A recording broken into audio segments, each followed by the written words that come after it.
From the heart of Dubai, where tomorrow is being built today, to the world. Welcome to the CTO Show with Mehmet. Here, we redefine technology and reimagine possibilities. With Mehmet, delve into the riveting realms of AI, cybersecurity, and digital technology. Experience the thrilling highs and lows of startups. Immerse yourself in the spirit of entrepreneurship and witness the future of business innovation being written in real time. Now, without further ado, let's tune in and explore the future. Hello and welcome back to a new episode of the CTO Show with Mehmet. Today, I'm very pleased to welcome back again Shashank Tiwari, CEO of Uno.AI.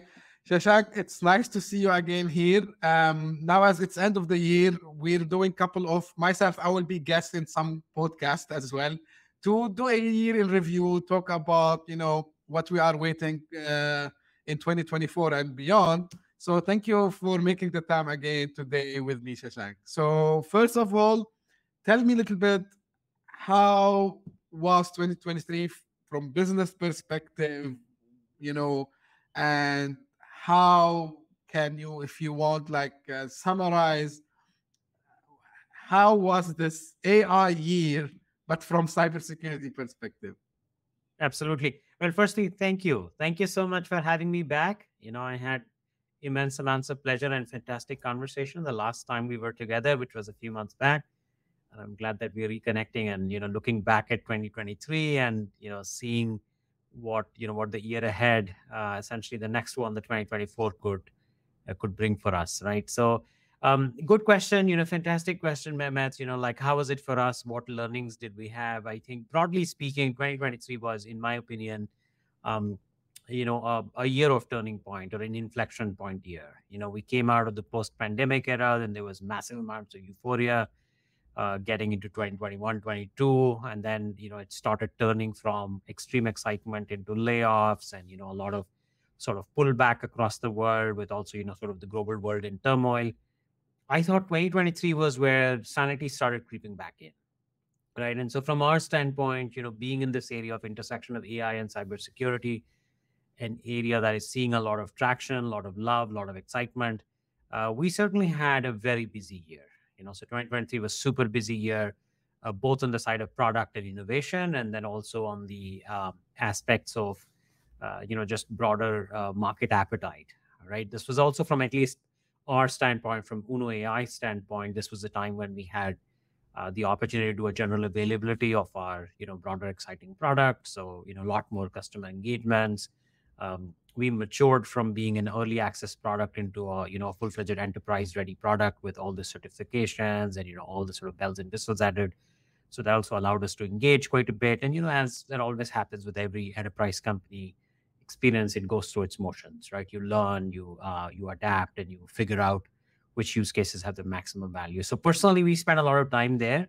But we'll certainly talk today. I think the market is extremely exciting, and multiple companies had, I would say, a very profound experience in 2023. Some, of course, struggled. Some even had to pull back, and some even shut down. Some of the early ones, unfortunately.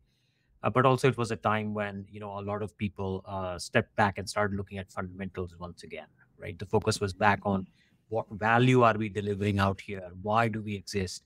Why should this company be there in the times to come? So I think it was really like a time of reckoning for a lot of companies. I think in venture building process, having been in that world for so long is a good thing, right? You always need that reset. You always need those fundamentals to creep back in so that then you can have the opportunity to build generational companies.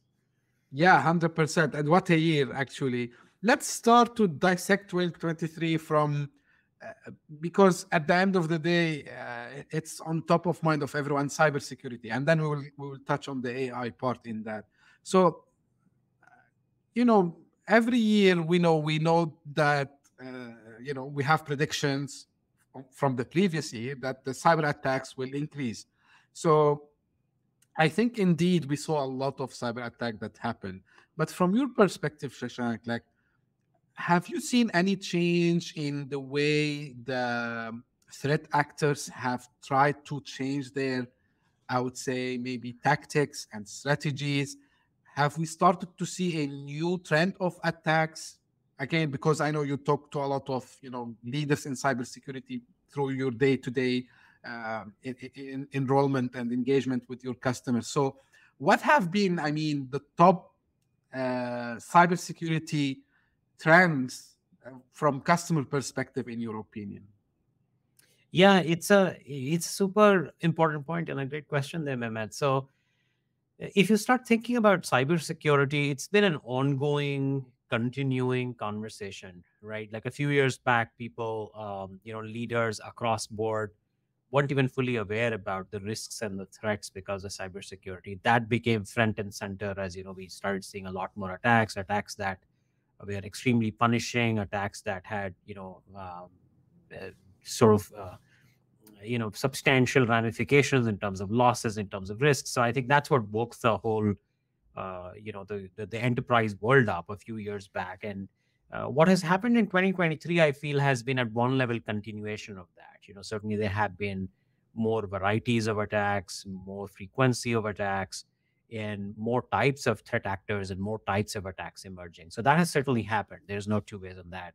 um, I do feel so that I think that the attack sophistication has also changed. One part that was discussed quite a bit in the beginning, although we are not seeing so much manifest in the wild, was about, will the bad actors, will the threat actors also start using all this interesting AI tools out there? And will we start having malware? Will we start having ransomware? Will we start having phishing attacks that would become impossible to detect because the AI enabled or the AI generated versions of these are going to be more nefarious or more difficult to catch. So I think that debate has certainly popped up, and people are talking about it in the theoretical world.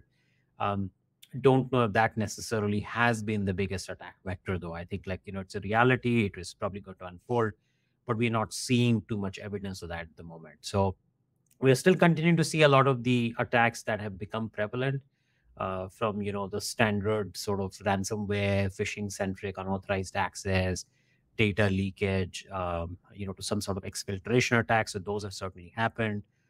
We've also seen examples across board, from banking to healthcare to consumers, that the types of attacks and the sophistication have also increased. For example, we did end up even hearing, for example, large manufacturing public companies like Clorox mentioned in their one of their sort of investor conversations that they were unable to meet their expected targets, I understand, because they were unfortunately under, or rather on the receiving end of a cyber attack, which caused their manufacturing ability to get hampered, right? And so we are beginning to see some of those. We also saw, of course, the unfolding of the big MOVEit attack, which has led to substantial amounts of loss across companies, including healthcare data losses and a whole lot of other entities just impacted because of a third-party vendor. So certainly the attack sophistication increased, and there is a lot more of that, goes without saying. In addition to that, I think from a cybersecurity standpoint, two other things became important in 2023.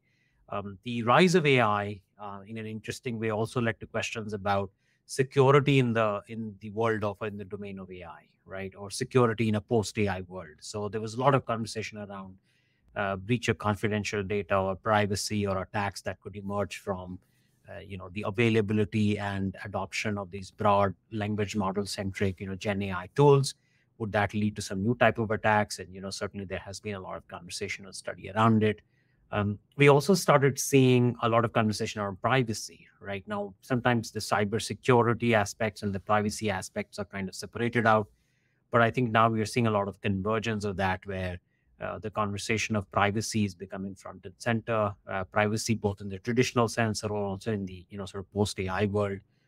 There's also been a lot of talk about regulating AI from a privacy dimension, apart from cybersecurity dimension, and there has also been a lot of concerns around both security risks as well as privacy risks with deep fakes and manipulated voice and manipulated videos and manipulated image content that can certainly be used quite effectively by malicious actors. There have also have been some attacks around that, right, where people have been impersonated, and even larger enterprises have been fooled with those impersonated deep fakes and made to believe, and actually ended up being part and parcel of those sort of malicious attacks that were carried out. So certainly, the attack sophistication has increased, and there is no stopping there. I think then, unfortunately, it's going to be more of that in 2024, I think.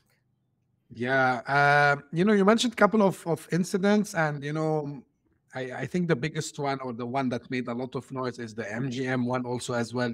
Was one of the huge ones that all over the world everyone was talking about. And by the way, it was not only in the US or North America. Like remember at the beginning of the year, Australia, like they faced a lot of data leaks from telcos and healthcare. So and you mentioned one thing, Shashank, about the incident of Clorox, where they were telling the investors. So do you think that 2023 was the year where finally, let's say at least the CISO and the CIO were able to convey the message to the board about the real threats of from cybersecurity perspective, especially because it came at a stage where the AI started to accelerate as well. So do you think we reached this point where investors, board members, they now understand these threats in a better way than before?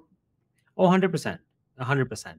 I think there are multiple drivers for it, Mehmet. One, of course, as we both just discussed, right? Like all these attacks have become front and center, and they have really caused meaningful damage, including the one like you mentioned on MGM. Just kind of brought almost Las Vegas to a halt.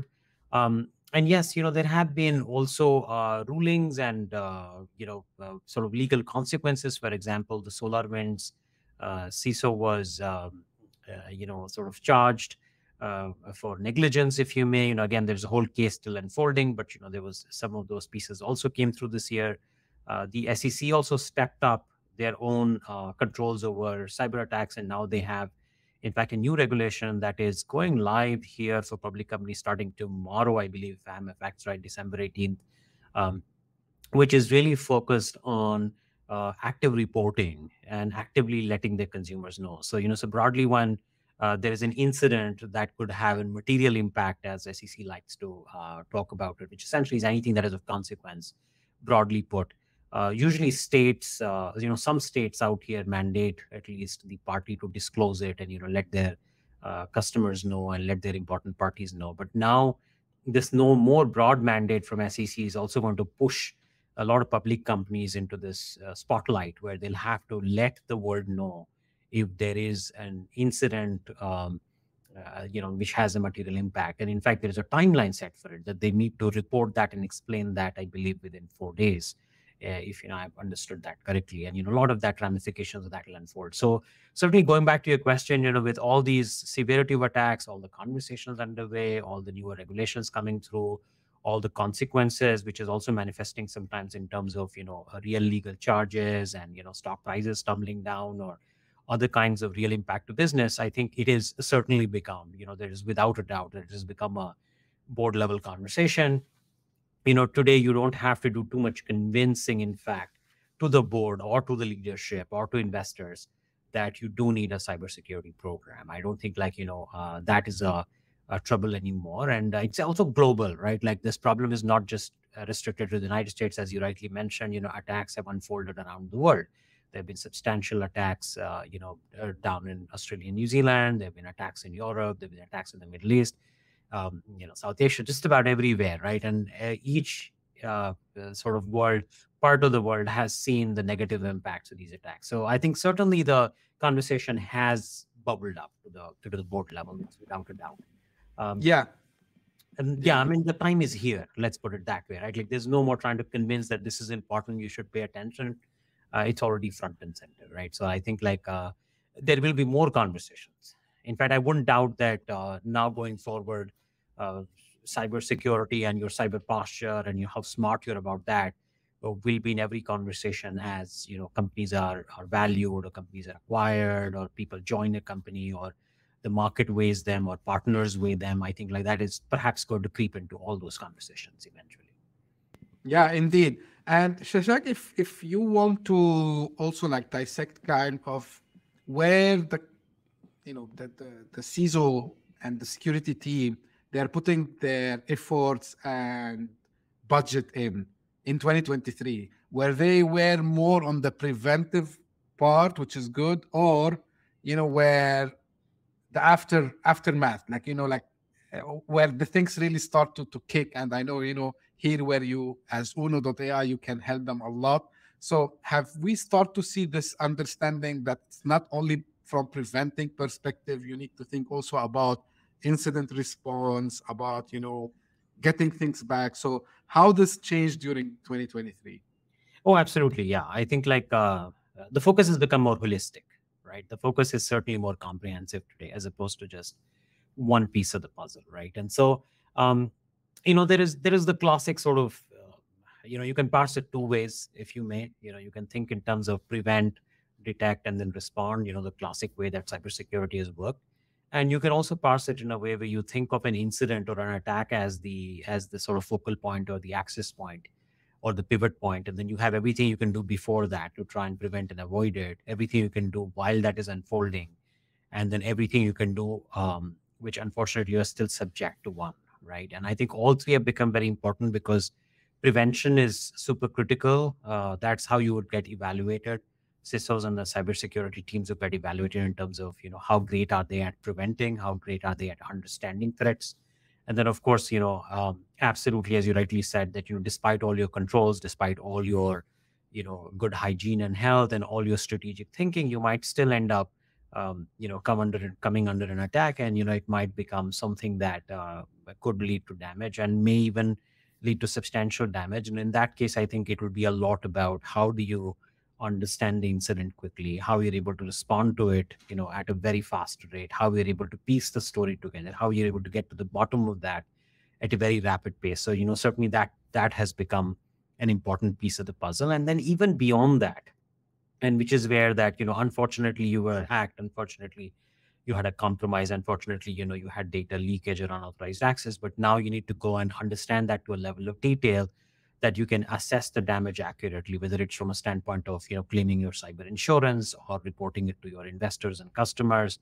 or to giving the assurance to the broader world that I have understood how bad that particular incident was, and I have made sure that going forward such kinds of incidents are definitely going to be avoided, and that we have really upped our game, right? So I think it's all of the three that have become important. I must mention, though, Mehmet, that it's been tough to be a CISO, I think, in 2023, and I speak to a lot of them because I essentially service that market, and a lot of them are good friends as well. Many of them have also seen their budgets being cut, or they're being questioned because there's pressure, of course, to up the cybersecurity game, but also companies at large have felt the sort of pressure in terms of declining revenue, or the broader rise of interest rates, or instability in the world, and so they've also asked them to just do more with less, right? And so I think like there has been, of course, the broader mandate of go up your game, but also up your game while we might not give you more resources, more money, and more time for you to figure stuff out. Go figure it out sooner, go figure it out more efficiently, and go figure it out, make things more effective with whatever you've got. So I think certainly the bar has been raised, and I think there's no going back, but also there is a major push towards effectiveness and efficiency. So it's a tough one. It's a tough one for them, and I don't think it's easing out. It's only going to get more competitive and tougher. Yeah, that resonates a lot. Like even here on the local market level, and maybe also Shashank, like the same thing. Although like we don't feel the economical pressure same as the rest of the world. Still, kind of things moving, projects going on. But yeah, every single season, they are feeling very stressed. And now coming to the AI, so although like it can be utilized from cybersecurity perspective, both on the, I would say, offense and defense side. But what I'm hearing from like not only CISOs, like everyone on the management at customers, that this AI thing actually it brought new projects, and these new projects means new threat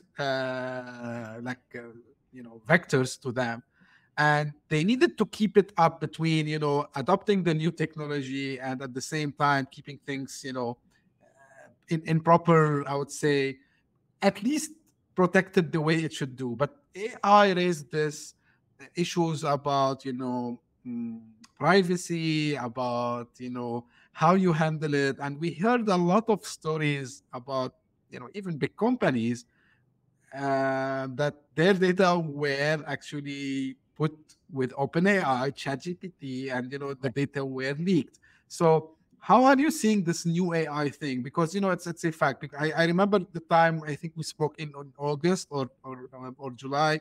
So still it was like people trying to figure out what this new AI thing is, but now it's well seen that you cannot continue your business without having AI. So how are you seeing, people doing this balance between adopting the AI while keeping the things secure also as well? Yeah, no, no, absolutely. I mean, AI's moment is here. There is no two ways on that. And I think what we have seen in the last, I would say, a year or so, especially after November 30th, 2022, when ChatGPT was first introduced to the world, of course, there's a lot of work that has gone on prior to that, including people like us, who were heads down building some interesting language-based and transformer-based models. But, broadly speaking, the world sort of was awakened or reawakened um, with the promise of AI post that, the big launch. And so as we came into 2023, it was very evident that it had, made inroads everywhere, right? It had made inroads from consumer facing apps. It had made inroads into creative disciplines and copywriting. It had made inroads into planning your trip, to running your marketing campaign, to doing things in the world of creative storylines, and so on and so forth, right? It just, the applications were emerging every day, and the same thing happened in cybersecurity as well. We did see, as you rightly said, sort of emergence of both sides of the coin. On one side, everybody got enthusiastic about AI, and of course, as it happens in the world of cybersecurity, everyone starts adopting certain buzzwords or certain trends, and starts incorporating into the products at a very rapid pace. And we certainly saw that with Gen AI as well. Large players, small players, new players, everybody started speaking, the gospel of Gen AI. You certainly saw that, on the floors of RSA. You certainly saw that on the sound bites, that were generated and created by all kinds of cybersecurity vendors. And you also saw that, across from analysts to the industry, kind of, talking about it and discussing it actively. So certainly, from a standpoint of what you could call AI for security became a topic. Now, as AI for security became a topic, the CISOs obviously, and security leaders started getting interested and started getting, I would say, more curious about where this time AI could take them. Right, in the past, AI had been looked at more of a pattern recognition, platform, or a pattern recognition software, and now the idea was, well, in this new generation or new form that AI is taking, could it do more than that, right? And so I think there was a lot of conversation that started emerging about, could AI be an enabler that could start making them more productive?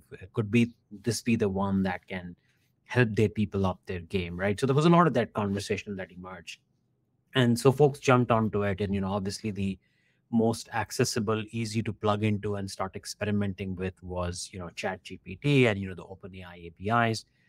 Post that, of course, as we have seen, there's been emergence of multiple alternatives out there, and then of course the rise of open source, and all of them have emerged, I would argue, at a faster rate than OpenAI, and some of them are competing quite well with OpenAI, and you see them. I truly believe some of them, outsmart the Chat GPT and OpenAI, or sort of platform as we see today.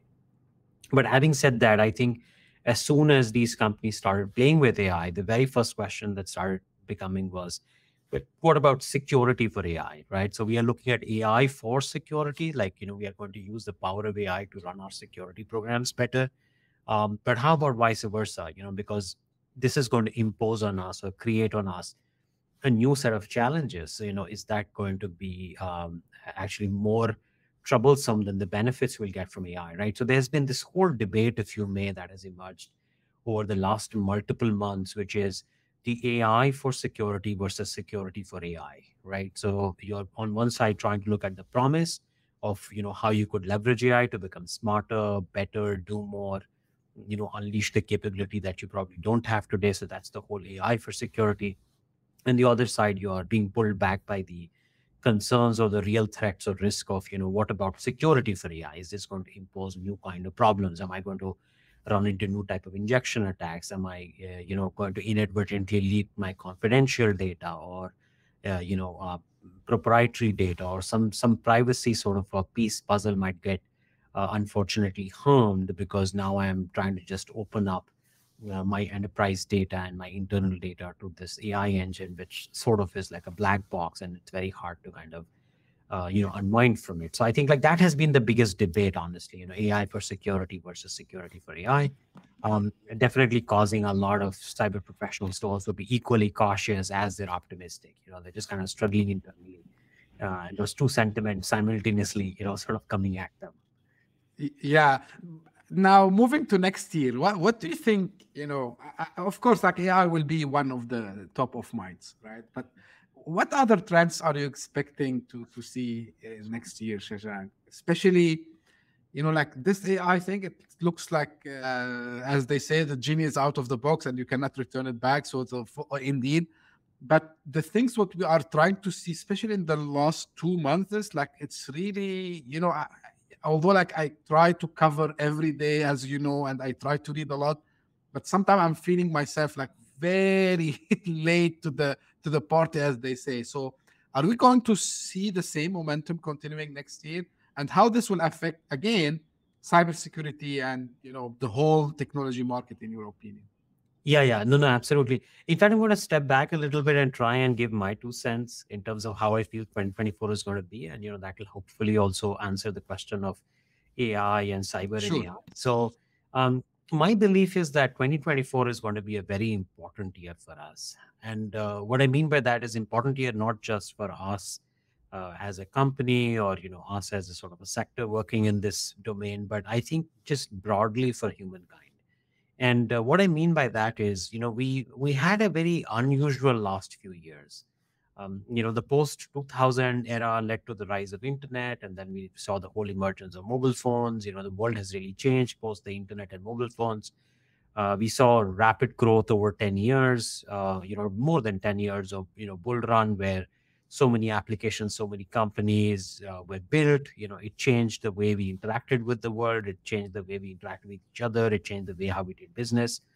And so certainly we became a different world in 2020, if you may, as opposed to what we were in, the beginning of the millennium, 2000. So 20 years was really like substantially transformative, I think, for the world at large. And certainly it manifested, um, quite a bit in the world of business, right? And then we, of course, were, faced with this big global pandemic. And the global pandemic, in some sense, in my mind, was the big reset, right? Where we all stepped back, and then we saw, of course, the extreme cautious period led by the extreme euphoria, and then last year, or whatever, this year rather, 2023 being like the inflection point here, where where things were kind of setting back to normalcy.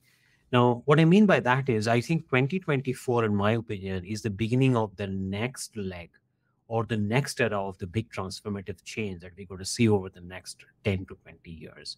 So just like we saw the internet and the mobile phone, and that led to something very substantial over a 20-year period, I think we are already at the beginning of that next leg, or the next generation of that big change, which means that this is what is begun to unfold in 2023. It will take shape quite a bit in 2024, and that will lead towards the vision 2030s and the vision 2040s and 50s, where we are really looking at a certainly very different world from what it is today. So now, piecing that together and stepping back, what does it mean? I think AI is going to play a very big part in that puzzle. More than just AI alone, I think amplifications and ramifications of AI will have a big impact, in terms of, they will start becoming more pervasive. They will start entering into consumer goods. They are already there in many instances. For example, a lot of the modern cars have substantial amount of, computer vision sort of abilities built into it. But you'll start seeing this next generation of, autonomous driving, autonomous flying, perhaps, and stuff like that, that will start becoming bigger and bigger. So the applications in multiple ways, right? Intelligence kind of permeating across society, and therefore the rise of AI would become, a lot more than what we see today. Now, of course, with the rise of AI, not only would there be various kinds of threats, but also there be various types of opportunities. So, more back home, more close home, If you start thinking in terms of cybersecurity, of course, it's going to be a bigger puzzle. But I would also say that it's going to be way beyond and way bigger than just cyber and AI. There's going to be substantial impact in terms of the way we interact with people, the way we work, the way we entertain ourselves, the way we explore the world, the way we learn about things. Like all of that is going to get impacted in substantial ways, right? And that will be sort of the first inklings of that would start coming in 2024. Now, what does that also mean? One more bit that I want to mention is that will create a lot of opportunities. I think that you're going to see the emergence of a new set of opportunities, and the pace of those opportunities becoming available and people jumping in to fill the white space or the gaps is also going to increase. So, just the same way that this year we saw, Chat GPT opened some opportunity. Now you have like 15 different large foundational models and 500 different other companies working a layer above that, and then there's the rise of open source, and there is all kinds of applications that is thinking, how can we take AI to the next level?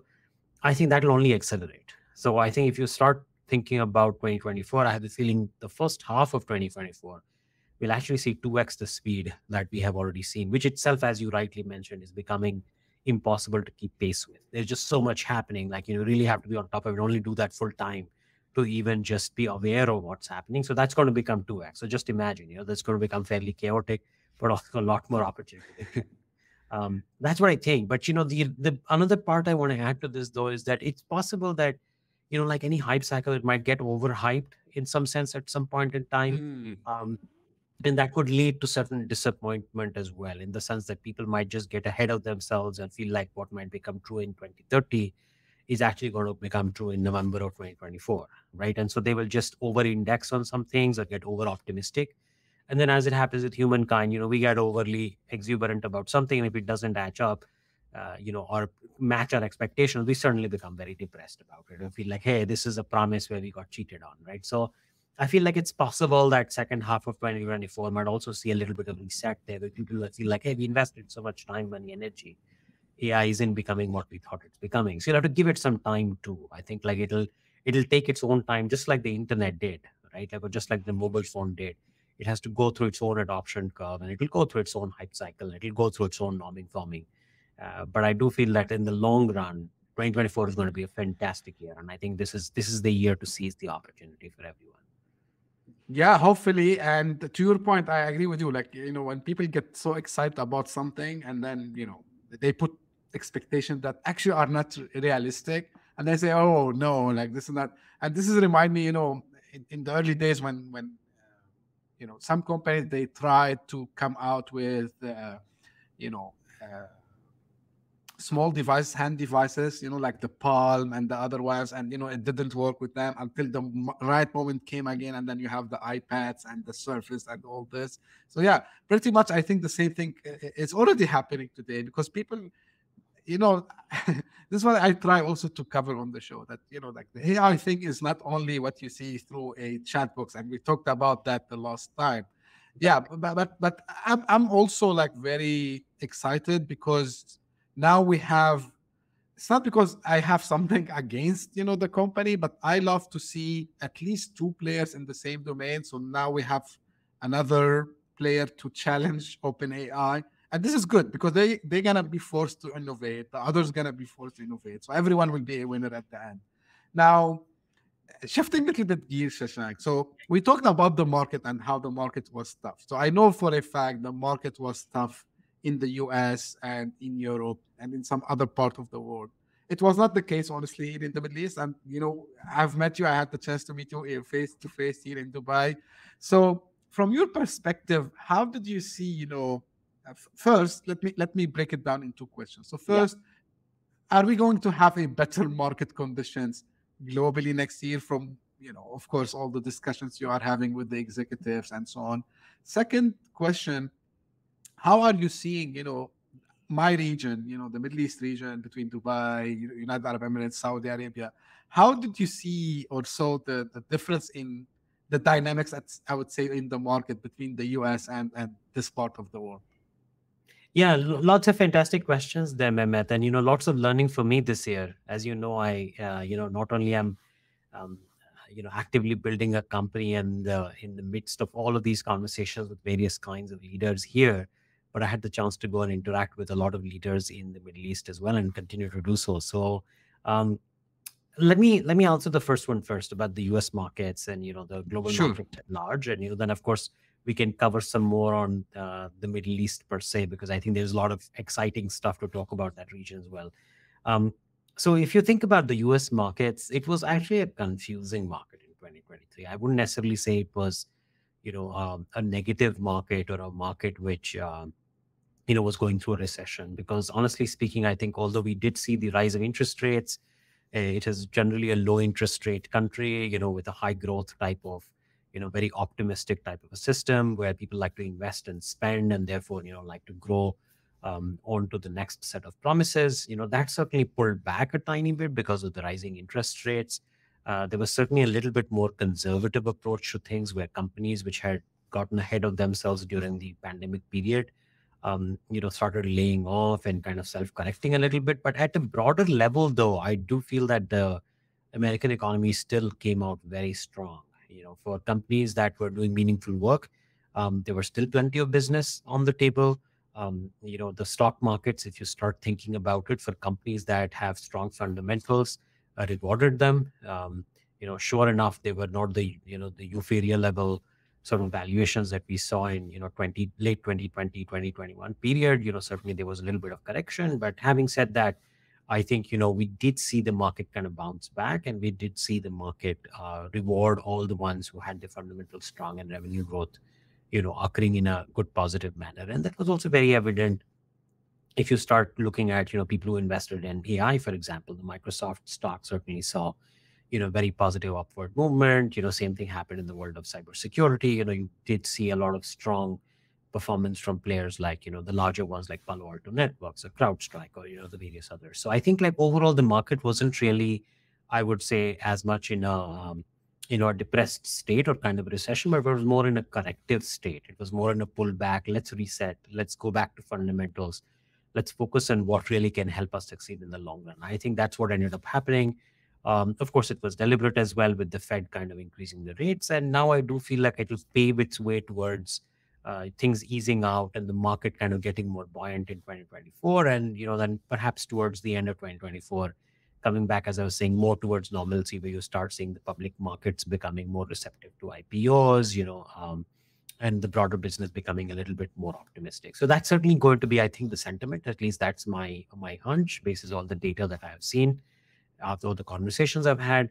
And then I feel would also impact the global sentiment. I think a large part of Europe, which certainly is more closely linked with the way the American economy works, or a large part of East Asia, is also going to see a lot of that happen.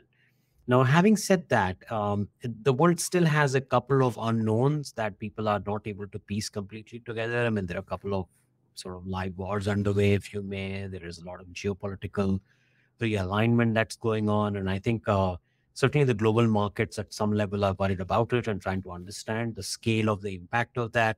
But I do feel that I think eventually peace will prevail, and, all of those things will find its path, and we will start seeing 2024 onwards a little bit more normalization and, broader focus on commerce, broader focus on growth, broader focus on collaboration, broader focus on positive energy, and that would just kind of propel itself up. So I think that's my sort of broader sentiment.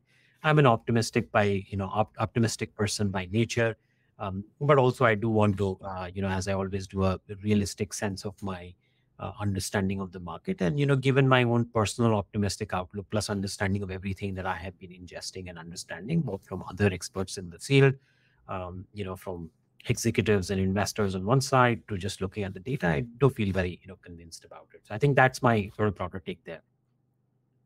Now, talking about Middle East. So Middle East was, in my experience in 2023, was, like I mentioned, an extremely educational period for me. What I did take away from my Middle East, interactions with customers and the government, and, just understanding the markets at large, we were lucky enough to be included in some, interesting initiatives that are spearheaded by the Dubai government. As an example, I ended up making a trip to Saudi Arabia and, saw what was going on there. Also got a chance to speak at, one of the largest fintech conferences there, where I was, they were generous enough to call me as a guest there. We've started doing, business with some of the largest enterprises in that region. Basis all of these different sorts of inputs, there are two or three sentiments that I really took away, and I continue to feel very excited about.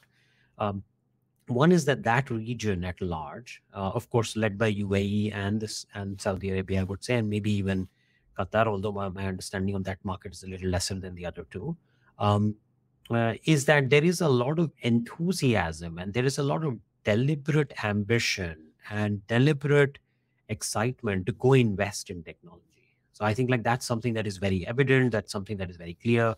It's not just words being spewed out there. It's not just, larger charters being set out there, but there are very deliberate efforts being made, right? In terms of committees being set up, the money being put behind it, invitation to a lot of global players to come become part of the puzzle. So I do feel that I think there's a huge desire to become a technology leader. That whole region is very, very, very curious about it and very, very committed to it, which I think will take that region, at multiple, sort of accelerated pace, if you may, at a very fast speed into the future. And it will do a lot of excellent, sort of, and productive outcomes for that region. So I really feel bullish about it, and I feel like that's excellent for them. The second part that I also saw was that I think, broadly speaking, the leaders out there at all levels, from government leaders to corporate leaders to the just leaders at all levels of management in that region, are very, very hungry to learn, are extremely, I would say, at some level, very humble and extremely inviting, and do want to include the world in their journey, right? So they are already committing a lot of their energy, their money, their sort of desire to go build the next world. But at the same time, they are doing this in a very inclusive fashion, right? They're really inviting people from all over the world to come and be part of that journey, right? And they are being, I would say, extremely humble and generous, and and extremely good in wanting to learn from everybody. And that's at least was my personal experience. A lot of people gave me, a lot of, I would say, audience, and included all the inputs that was coming from my own experience out of Silicon Valley, out of building tech companies. And those inputs were taken very seriously, and those inputs continue to be taken with, a lot of um, good thought and in a very positive way, because they do see that learning from people's experiences around the world would actually help them incorporate a lot of that goodness from all over the world, into the programs that they're running. So I felt like that was phenomenal, right? Like that was very, very good and very nice of them. And I think I do hope them all success, in that domain. And I also see that happening across board, local academia, they're infusing it with professors being brought in from the best of universities. In fact, one of our collaborators in the region, who we really like, has come out of Carnegie Mellon University, and right now is spearheading a lot of that initiative in MB's UAI in Abu Dhabi, right? So this is not uncommon at all. A lot of this is going on. And then last but not the least, I do feel like they have put a certain timeline to it. See, sometimes any region, any area could be very ambitious. They want to achieve things, but if they don't put a certain timeline to it, it becomes an open-ended goal. And open-ended goals typically, I think, in my opinion at least, and my worldview of years of seeing many global markets, sometimes don't really pan out, because until you put a certain Right. goal and time to it, the realization of those goals become more of an ambition, less of a reality. But I do feel that here, in that region, talk about Saudi Arabia as an example, very aggressive timelines for what they want to do by 2030. Similarly, UAE has some very important mandates and missions in terms of what they want to accomplish on a year-on-year basis. And definitely, again, that Vision 2030 plays in. They also have humongous ambitions for way further out. I believe it's 2071, or it'll be 100 years of Yes. UAE, but they're already kind of planning with that in mind of what UAE should look like 2071, and they have so many programs today underway with that 2071 vision, and how we would reach that majestic vision that we have. So I feel very thrilled every time I go there. I'm like very enthused, energized, just seeing people who are so committed and just so enthusiastic and so full of life and wanting to do things. So So that's my takeaway. But it was my learning year in 2023. I don't have much of a history in that region before this, but I must say that I really learned a lot and continue to cherish that, and look forward to doing more in that region. That's great, Shashank, to hear. And I personally, on a personal level, I want to congratulate you because you, at least, came out from all the way from California, from the Silicon Valley. You came here to the region, and you saw in your eyes, what's happening and how dynamic is the scene. And honestly speaking, very few, CEOs or co-founders, they take this step to go and, and I love this approach because it's kind of, because at the end you're doing this for the company as well, because it's like any other company, you need to find ways to open new markets. And you came out all the way there. We met, by the way, in the area called 2071 area with Shashank. So yeah, so it's a place where, they have a lot of programs in place, incubators, and even some VCs, they sit there as well. And to your point, Shashank, one of the things that I noticed in 2023, when everyone, actually it started since pandemic, to be honest with you, and this is where I felt like this is going to happen later, because in pandemic 2020, when everywhere was closed, this was one of the few places in the world where That's right. You can go. Of course, we used to take the precautions and so on. But business, I will not say as usual, but very close to as usual. And by 2021, Dubai had the expo here, so millions of people came. But from business perspective, especially because we are in tech, so I started to see this message to the world that we want to become, it's not replacement, because there is nothing that can replace something else. I don't believe in this. Right. But we want to be like Silicon Valley. We want to be one of the few hubs in the world like Silicon Valley. And many people, they don't know that there's another major hub in the US, which is in Texas. I know that for a fact. London, Singapore, all these major technology hubs. So Dubai and the other Emirates and the Saudi Arabia, they want to have this. So this is, again, congratulations on having this step, Shashank, because and I think you saw the results immediately. Now I know, and I'm mentioning this because I know a lot of audience are from the US. Guys, don't be afraid of coming to the region. You might hear a lot of myths, like, yeah, there is, business is not stable. And no, that's not true. So of course, maybe our cycles are different a little bit, but the business is here and the initiatives are real. They are not just, as Shashank mentioned, they are not just on the paper. So we see this, every day, every couple of days, we have a new initiative. And this initiative, as you mentioned, Shashank, like, it has some timelines.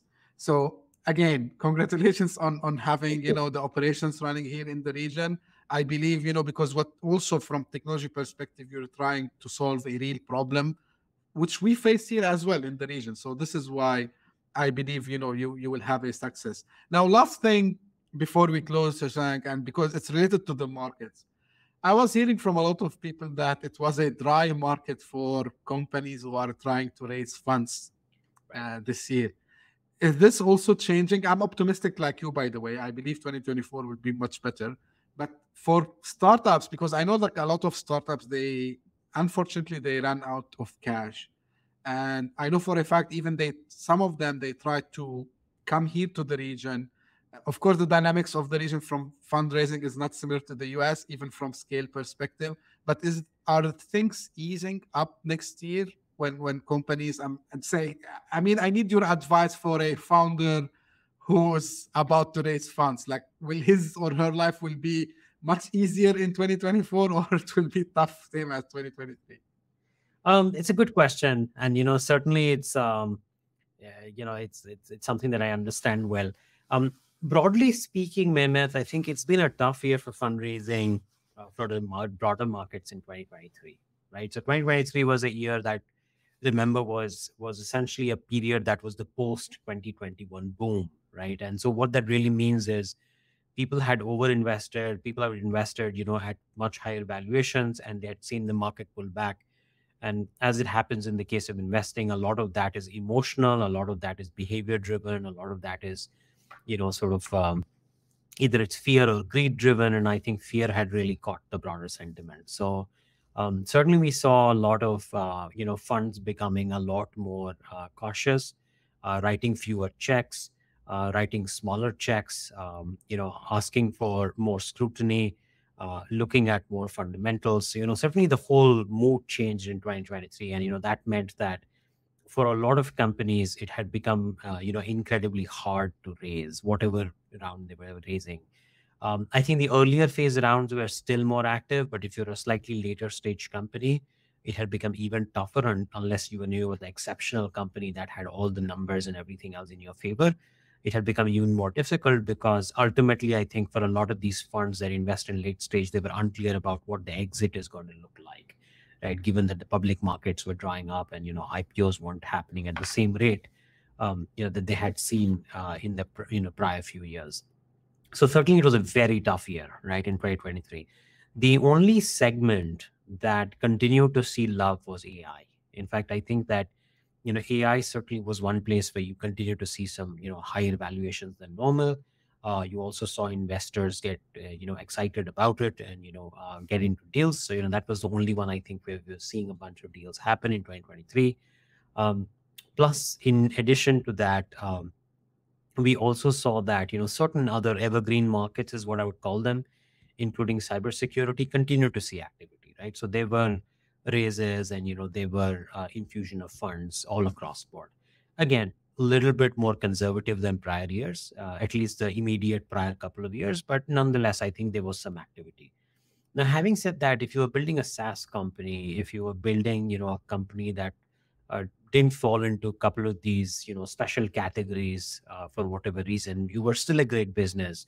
I think you struggled with raising money because it was just a tough market. I could see that up close because, we are in this segment in that sort of intersection of AI and cyber. So we get a lot of love. We kept on getting a lot of inbound interest, or we also added in some tiny bits of capital and we raised more as we were progressing.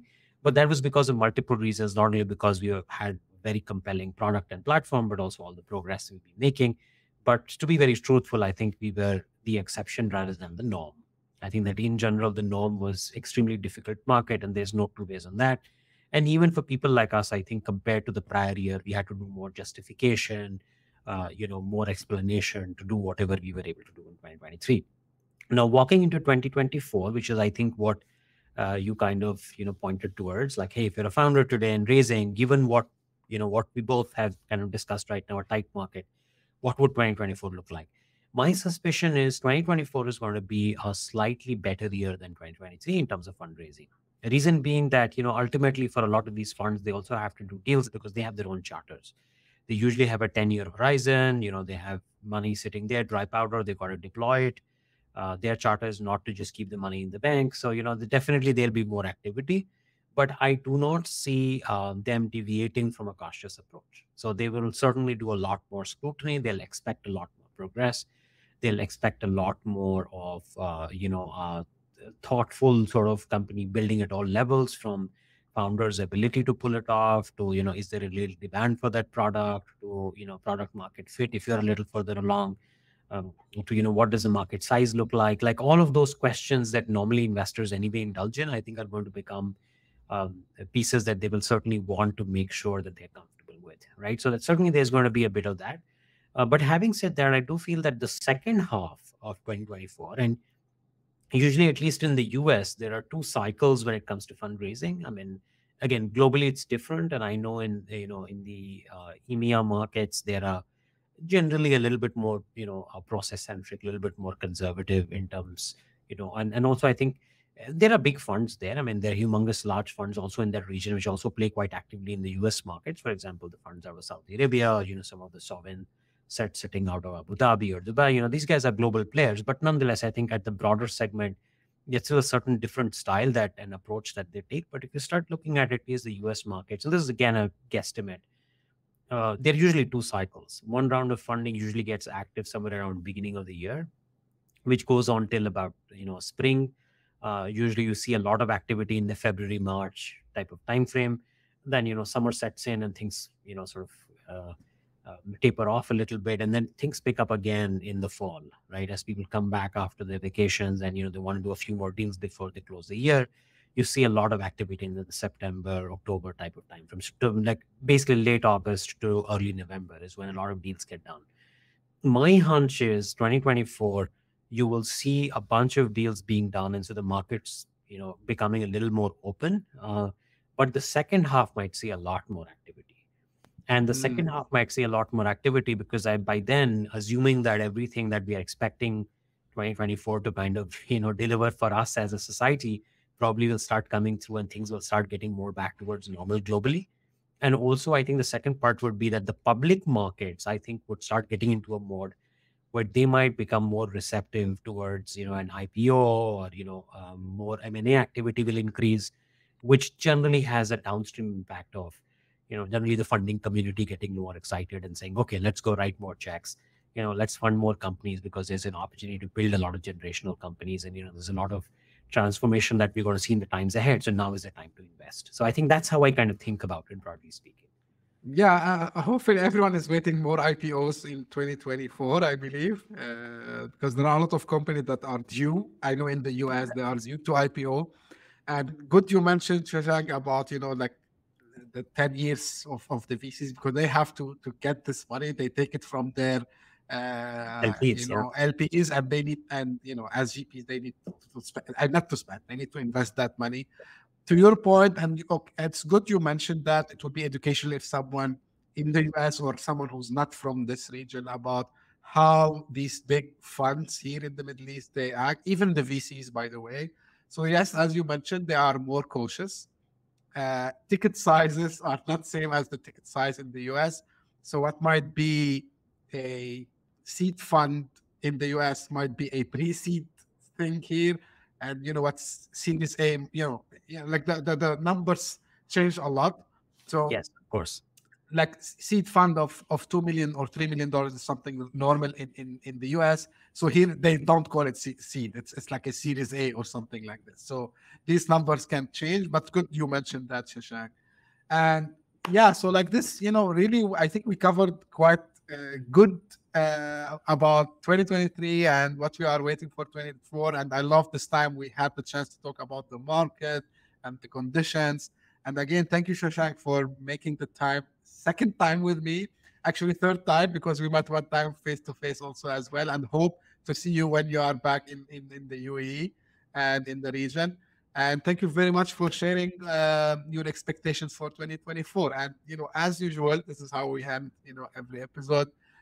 Thank you for tuning in. I hope you loved this episode with Shashank. We're trying to do a year-end review and predictions for 2024. We have a couple of these down the road also as well. So thank you very much for tuning in, and we'll see you again very soon. Thank you. Bye-bye.